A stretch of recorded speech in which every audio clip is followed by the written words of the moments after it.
तो यहाँ पे आप टेलीग्राम पे ज्वाइन हो जाइए, लिंक आपको डिस्क्रिप्शन में मिल जाएगा। एंड आगे अच्छे प्रॉफिट ऐसे ही मिस ना हो, इस वजह से टेलीग्राम में ज्वाइन हो जाइए, लिंक आपको डिस्क्रिप्शन में मिल जाएगा।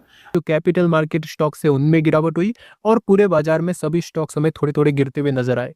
लेकिन डिफेंस स्टॉक्स में यहाँ पर ये जो गिरावट हुई है, क्या ये गिरावट होनी चाहिए थी? एक्चुअली अगर मैं आपको बताऊं तो ये गिरावट होने का कोई मतलब ही नहीं था।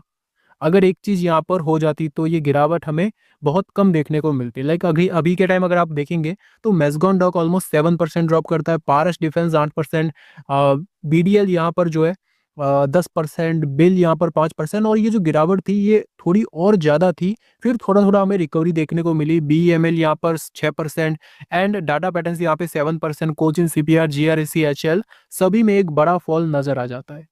लेकिन ओवरऑल हुआ क्या था, ये जो फॉल आया इसके पीछे, गिरावट के पीछे वजह क्या थी, चलो मैं आपको समझाता हूँ। यहाँ पर जब बजट अनाउंसमेंट्स हो रहे थे तो उस टाइम यहाँ पर डिफेंस से रिलेटेड कोई मेजर अनाउंसमेंट्स हमें देखने को नहीं मिल रही थी, जिसकी वजह से यहाँ पे क्या हुआ कि डिफेंस कंपनीज में धीरे धीरे करके फॉल आना शुरू हुआ था।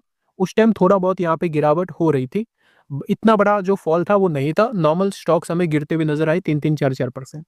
उसके बाद डायरेक्टली यहाँ पर एसटीटी का अनाउंसमेंट हो गया कि भाई एसटीटी इंक्रीज कर दिया गया है। तो जो डिफेंस स्टॉक है वो यहाँ पर जो 4-5% ड्रॉप में थे, फिर हुआ क्या कि एसटीटी इंक्रीज वजह से पूरे बाजार में अचानक क्रैश आया।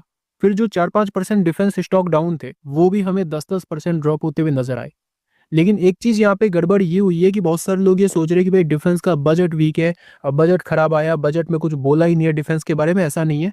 मैं आपको बता देता हूँ कि अगर यहाँ पर फाइनेंस मिनिस्टर, डिफेंस का जो बजट अभी निकल के आया है वो बहुत ही अच्छा है। अगर वो बजट जो है वो यहाँ पर उस टाइम स्पीच के अंदर अगर अपडेट कर देते कि भाई डिफेंस को इतना फंड एलोकेट किया है, तो फिर डिफेंस में इतना बड़ा हमें फॉल देखने को मिलता ही नहीं। क्योंकि उस टाइम यहाँ पे स्पीच के अंदर डिफेंस के बारे में कुछ अपडेट नहीं होने की वजह से लोगों को एंड इन्वेस्टर्स को ये लगा कि भाई डिफेंस को इस बार कुछ ज्यादा नहीं मिला है। देन यहाँ पर एक हमें फॉल नजर आया। लेकिन अगर स्पीच के अंदर यहाँ पे डिफेंस बजट को इंक्लूड कर दिया जाता, देन यहाँ पर डिफेंस में फॉल तो आता बट इतना बड़ा फॉल हमें देखने को नहीं मिलता। नॉर्मल स्टॉक यहाँ पे 2-3% ही ड्रॉप करते हुए नजर आते। तो चलो मैं आपको बताता हूँ कि एक्चुअली जो डिफेंस बजट है वो इस बार कितना निकल के आए। तो जैसा कि यहाँ पे आप देख सकते हो, यहाँ पर रक्षा मंत्री, मिनिस्टर ऑफ डिफेंस की तरफ से जो हमें अपडेट देखने को मिला है, ये जो अपडेट है इसमें आपको देखने को मिलेगा विकसित Bharat budget 2026-2027 defence budget. Defence budget में इस बार यहाँ पर 15% का इंक्रीजमेंट यहाँ पे नजर आया है।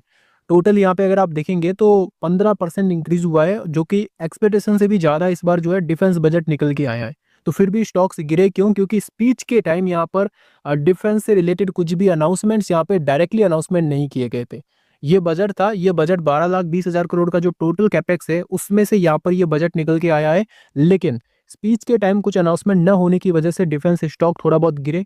फिर एसटीडी का अनाउंसमेंट आया तो जो गिरावट थी वो और हमें ज़्यादा होते हुए नजर आई। लेकिन अगर स्पीच के टाइम ये कुछ अनाउंसमेंट कर देते कि हाँ भाई 15% इंक्रीज डिफेंस बजट हुआ है और यहाँ पर 7,85,000 करोड़ का डायरेक्टली अनाउंसमेंट कर देते, देन यहाँ पर डिफेंस स्टॉक हमें इतना गिरते हुए नजर नहीं आते। तो अगर मैं बात करूं यहाँ पे डिफेंस बजट जो है किस हिसाब से इंक्रीज हुआ है, अगर आप यहाँ पे देखेंगे 2021-2022 में जो बजट था वो था 4,48,000 करोड़ का। फिर 2022-2023 में 5,25,000 करोड़ का ये बजट हो जाता है। फिर 2023-2024 के टाइम ये जो बजट है वो 5,94,000 करोड़ का हो जाता है। एंड 2024-2025 में 6,20,000 करोड़। एंड 2025 एंड 2026 के टाइम 6,81,000 करोड़ का बजट। लेकिन इस बार जो बजट निकल के आया है वो रिकॉर्ड हाई पे है, 7,85,000 करोड़ का डिफेंस बजट जो है वो इस बार निकल के आया है।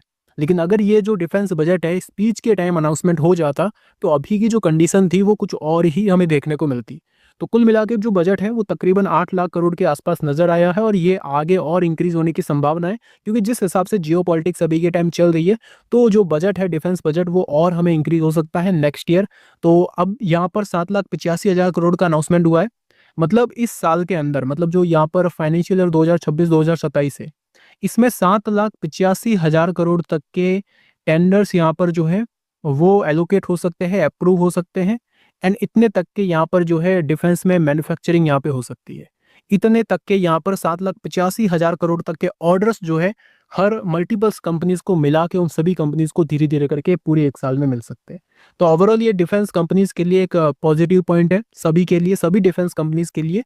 बस गिरावट के पीछे वजह ये थी कि क्लियर जो अपडेट्स थे वो यहाँ पे बाजार तक नहीं पहुंचे, एंड साथ ही साथ यहाँ पे एचटीटी जो अपडेट निकल के आया, टैक्स इंक्रीज किए, तो जिसकी वजह से यहाँ पे जो भी फ्यूचर्स पोजीशंस थी वो भी यहाँ पे कट हुई, ऑप्शंस पोजीशंस थी वो भी कट हुई, एंड एक बड़ा फॉल हमें देखने को मिला। बट ओवरऑल यहाँ पे डिफेंस सेक्टर के लिए बजट जो है वो पॉजिटिव था, जिसका इम्पैक्ट आज नहीं तो कल, कल नहीं तो परसों हमें आने वाले टाइम में बाजार जो है वो रिएक्ट करेगा, एंड आई होप कहीं ना कहीं गिरावट में बाई ऑन डिप भी शायद हमें देखने को मिल सकता है। तो एग्जैक्टली यहाँ पर अब मेरा क्या व्यू है, चलो मैं आपको समझाता हूँ। तो देखिए दोस्तों, यहाँ पर मैं आपको हमेशा यही बात बोलता हूँ कि जब भी आप डिफेंस में जाते हो तो आपको ईटीएफ के जरिए जाना सबसे ज़्यादा बेटर रहता है, क्योंकि अगर आप अभी के टाइम देखेंगे तो आज के दिन आप यहाँ पे चेक कीजिए कि मोर डिफेंस, ठीक है, ये मोर डिफेंस ईटीएफ है, कितना गिरा, 5.5%। लेकिन अब यहाँ पे आप देखिए, मान लो आप कोई पर्टिकुलर स्टॉक उठाते हो, लाइक एग्जांपल मान लो आपने बीडीएल उठा लिया। बीडीएल क्यों उठाया? क्योंकि बीडीएल भी एक बहुत बड़ी कंपनी है और इसको भी मल्टीपल प्रोजेक्ट्स, मल्टीपल्स ऑर्डर्स यहाँ पे मिलते भी है।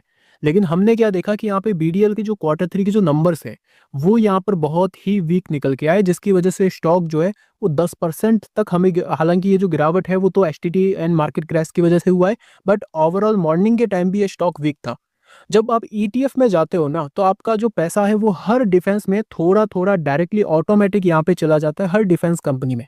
लेकिन जब आप मैनुअली जाते हो तो होता क्या है कि आप मान लो कि बाई चांस आपने बीडीएल को ले लिया या फिर कोई और कंपनी को ले लिया, जिसके अब रिजल्ट्स के ऊपर तो हमारा कोई कंट्रोल होता नहीं है, वो तो जो कंपनी पब्लिश करेगी वही होगा।